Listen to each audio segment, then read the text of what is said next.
الصلاۃ والسلام علیک یا سیدی یا رسول اللہ وعلی آلک و اصحابک یا حبیب اللہ۔ لاکھوں کروڑوں درود جناب مصطفیٰ حضرت محمد صلی اللہ علیہ وآلہ وسلم پر اور ان کی آل پر۔ السلام علیکم محترم ویورز، امید کرتی ہوں آپ سب خیریت سے ہوں گے۔ رب کریم سے دعا ہے آپ سب کو آسانیاں عطا کرے اور آسانیاں تقسیم کرنے کی توفیق عطا فرمائے، آمین۔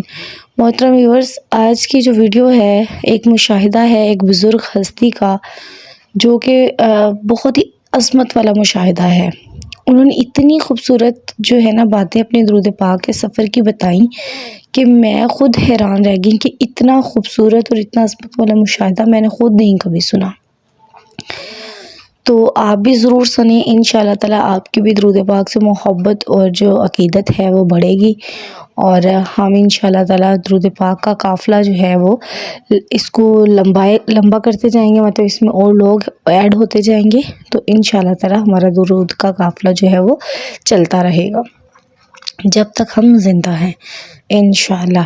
محترم ویورز، جو مشاہدہ ہے وہ کچھ اس طرح سے ہے کہ ایک بزرگ جو حج کرنے کے لیے گئے اور وہاں پہ کعبے کے سامنے بیٹھے ہوئے تھے، اور وہاں پہ جو ہے نا اپنے ایک ساتھ جو شخص تھے ان کو اپنا مشاہدہ، ان کے پوچھنے پہ اپنا مشاہدہ انہوں نے سنایا کہ انہوں نے پہلے تو یہ کہا نا کہ میں ہر سال 22 سال سے میں ہر سال حج کرنے کے لیے آ رہا ہوں، یہی ایک حیرت انگیز بات تھی۔ تو وہ جو شخص تھے وہ سمجھے کہ شاید مطلب کافی امیر ہوں گے یا کچھ اس طرح سے، ظاہر سی بات ہے ہر سال حج کے لیے جو ہے نا وہ مال و اسباب کا انتظام کرنا بہت مشکل بات ہوتی ہے، لیکن اللہ تعالیٰ کے لیے کچھ مشکل نہیں ہے۔ تو وہ ان سے پوچھا کہ آپ کا پیشہ کیا ہے، آپ کام کیا کرتے ہیں؟ تو وہ کہتے ہیں میں مزدوری کرتا ہوں اور میرا ایک بیٹا ہے وہ بھی مزدوری کرتا ہے۔ تو پھر اس شخص نے پوچھا کہ پھر آپ حج کے اخراجات کس طرح سے ہر سال مینیج کر لیتے ہیں؟ تو کہتے میں کچھ نہیں کرتا، یہ اللہ ہی تعالیٰ سب کچھ کرتا ہے۔ انہوں نے پھر اپنا واقعہ سنایا۔ وہ کہتے ہیں کہ میں درود ابراہیمی پڑھا کرتا تھا، اور درود ابراہیمی پڑھ کر ہی میں دعا کرتا تھا کہ یا اللہ مجھے مطلب کوئی سبب بنا دے کہ میں تیرے در پہ آ جاؤں۔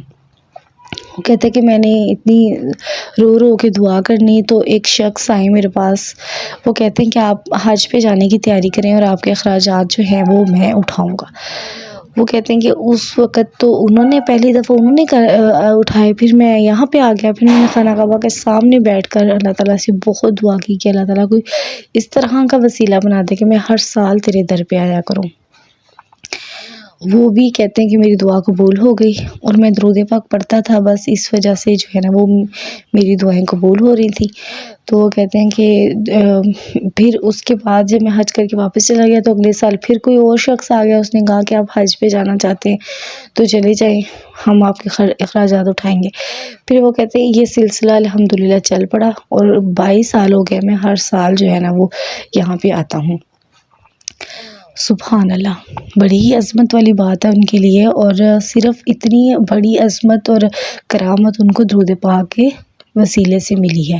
تو اس لیے ہمیں بھی چاہیے کہ درود پاک کا جو ہے نا ورد اپنی زندگی میں ہمیشہ کے لیے شامل کر لیں۔ دوسرا انہوں نے بتایا، وہ واقعہ انہوں نے سنایا وہ اس سے بھی زیادہ عظمت والا ہے۔ کہتے ہیں کہ میں نا بیٹھا ہوا تھا خانہ کعبہ کے دروازے کے سامنے، اور ٹک باندھ کر دیکھ رہا تھا خانہ کعبہ کے دروازے کو، اور سوچ رہا تھا کہ میرے لیے بھی کبھی یہ کھلے گا۔ اور پھر جو ہے نا وہ اس دور میں نا ضیاء الحق آیا، اس کے لیے جو ہے نا وہ کھولا گیا، اور اس کو اسلام مطلب اندر وہ داخل ہوا، اور زیارت کر کے وہ اسی ٹائم باہر آ گیا، دروازہ بند ہو گیا۔ کہتے میں اتنا شدت سے رویا، اتنا شدت سے رویا کہ یا اللہ تعالیٰ میں تو نہ کوئی وزیر اعظم ہوں، نہ کوئی صدر ہوں، اور نہ ہی کوئی اور شہرت ہے میرے پاس کہ میرے لیے دروازہ کھلے، تو ہی کھلوا سکتا ہے یہ دروازہ میرے لیے۔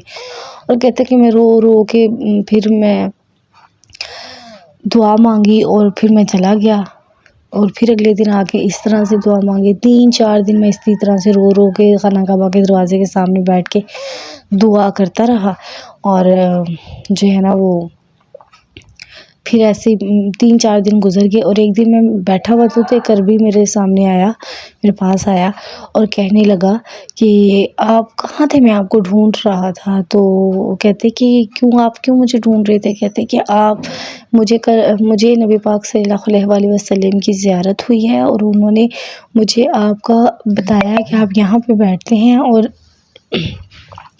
آپ کے لیے کہا ہے کہ آپ کو خانہ کعبہ کا دروازہ کھول کر اندر سے زیارت کروائی جائے، تو آئیں اب آپ کو میرے ساتھ جو ہے نا وہ زیارت کرواتا ہوں۔ تو کہتے میرے جسم کا لہو مطلب ایک بال جو تھا نا وہ اللہ تعالیٰ کا شکر ادا کر رہا تھا، اتنا میں پرسکون ہوا تھا، اتنا میں شکر ادا کرتے نہیں تھک رہا تھا۔